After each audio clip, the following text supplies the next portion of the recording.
check that out. But well, while you're looking for that, let's see. I want to ask you another question. We hear of Certainly. we hear of people seeing spirits on animals. Why is it no one ever claims to see spirits of dinosaurs?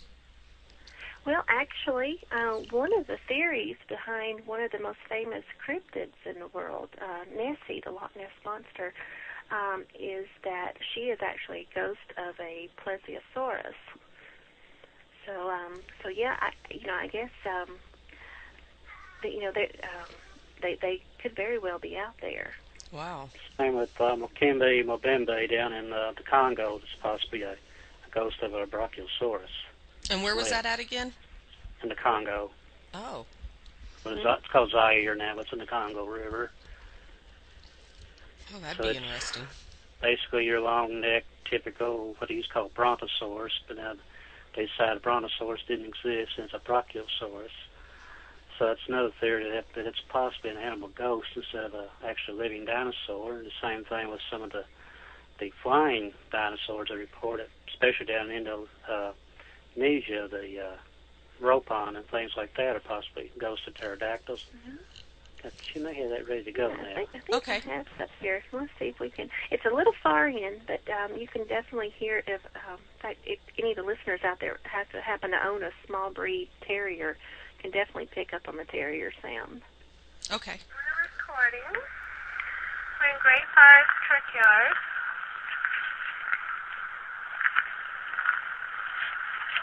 It's the grave of John Gray.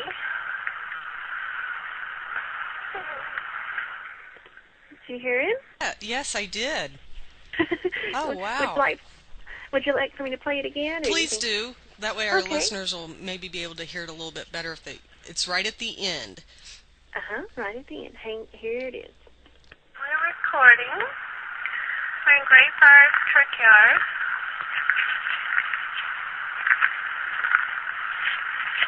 It's the grave of John Gray. That is amazing. There he is, yeah. Yes, that is amazing.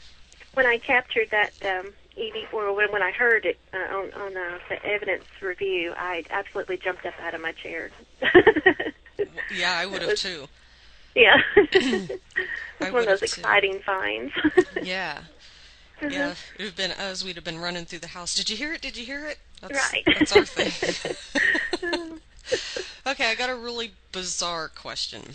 And my listeners are going to think I am just really out there for this one. If there are spirits of animals, are there spirits of any living creatures such as an insect as well? Well, I've never encountered any, but I'm not knocking that there may be some out there somewhere. Most of what I've encountered have been like mammals or birds. Anything that's developed a good relationship with humans and know how to communicate with humans. There may be some insects. People ask me about, because I'm terrified of snakes, and people ask me about snake ghosts too. But Yeah, I don't like snakes. Never encountered any, but not knocking that they may exist.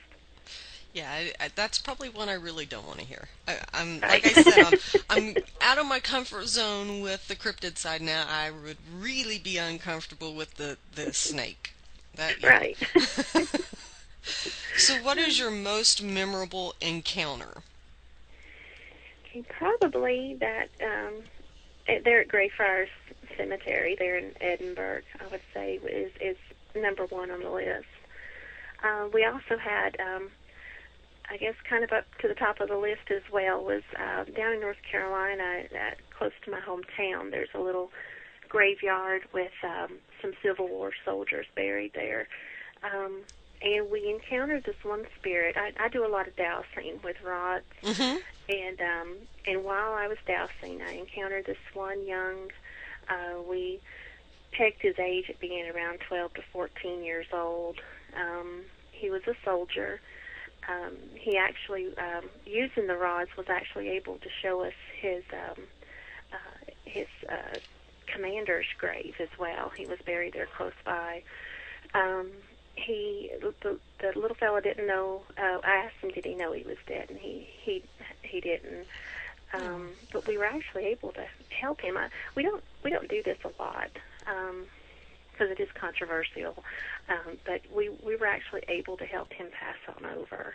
Oh, wow. And how was you able to do that? We just basically, walked him through, and said, hey, do you see a light anywhere? And he would answer with a yes. And we said, now, past that light, there may be folks who want to see you. There may be your family, your friends, your fellow soldiers. And, would you want to go? And he responded with a yes on the rods. And so we just kind of encouraged him to go on then. Oh, wow, that would be awesome. So then, and then as soon as he did cross, we didn't get any further response on the rods, so he was gone. Oh, wow, that would really be neat. That'd be a neat experience. It gives me chill bumps talking about it. that would be a really neat experience to help someone that wants to cross over to be able to help them. That's awesome. Mm-hmm. Now, what are your thoughts on demonic spirits?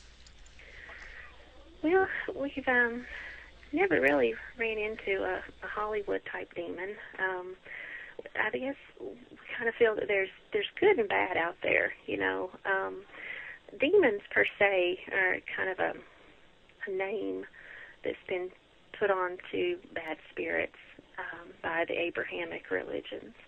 Of course, we try to stay neutral where religions, is. So, do you want to... Well, we just take a totally neutral stance on religion completely. Yeah. And like Lori said, that the demon is more of a creation of the Abrahamic religions, and we personally have never seen anything that we consider a demon. Now, we've run across a few spirits that were rather angry, but we kind of feel like if it's in the spirit is pretty much like the person was in life. If it's an angry, vindictive kind of person in life, and their spirit will probably be the same way.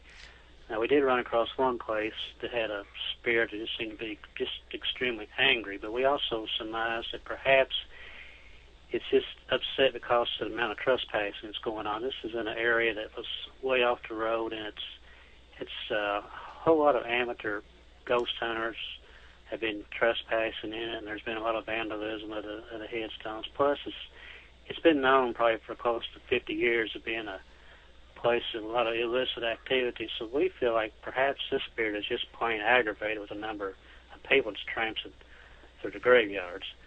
But, like I said, we never found anything we actually consider a demon, especially, as Lori put, a Hollywood-type demon. Because really, in reality, as far as these hauntings go, to encounter something like a Hollywood-type demon, these hauntings would have to have an incredible amount of energy to do the things that Hollywood would like us to believe that they would do. It's very rare that you'll come across a haunting of any kind that's going to have that kind of energy behind it. Right.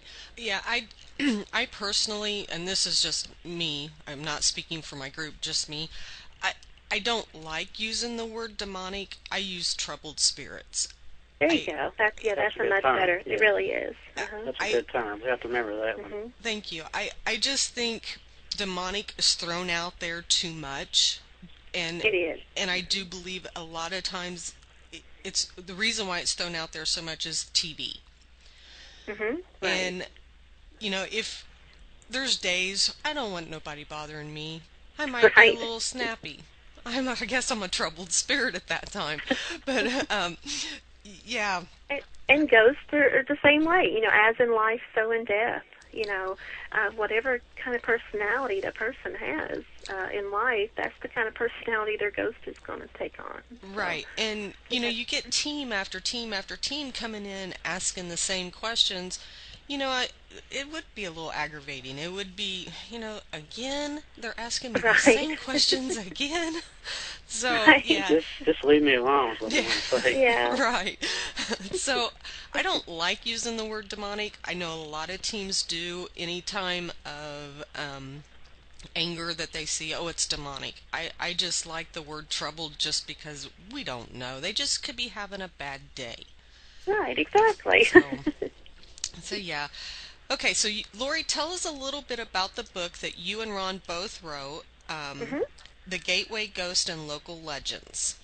Right, yeah, we wrote this back in 2010. I think it was published. Oh, 2009. Sorry, he corrected me. But it just contains stories of ghost stories, and also other kinds like cryptids and UFO sightings here in our local area. So where can they purchase this book? I mean, is it in bookstores or? It's actually available on our website, which is Gateway Ghost, and that's a ghost with an S on the end, .com. And then, can you maybe give us a little brief story on maybe one of the little chapters in the book? Okay, Ron could probably do better. Well, one story we have in there is called The Ghost of Ann Mitchell and the Anderson Family Curse. And it's a story of a young girl that fell in love with John Bell Hood, who actually grew up to become a famous Confederate general, but she was forced to marry another man while he was in West Point. And as she was giving birth, she stated that she loved John Bell Hood, and she cursed everyone that had anything to do with that marriage or that baby. And that same day that she uttered that curse, the house collapsed, and she was killed in it, but also one of the people who had helped force her into marrying this other man, and along with the servant who had actually reported her when she tried to sneak off and elope with John Bell Hood. Anyway, the offspring of this family that she cursed, up until 1940, was just totally plagued with just one disaster after the other. All their wives would die young. All the men would die violently, either by their own hand or someone else's. And it finally didn't stop until the 1940s. And this particular ghost is that's the most famous ghost we have.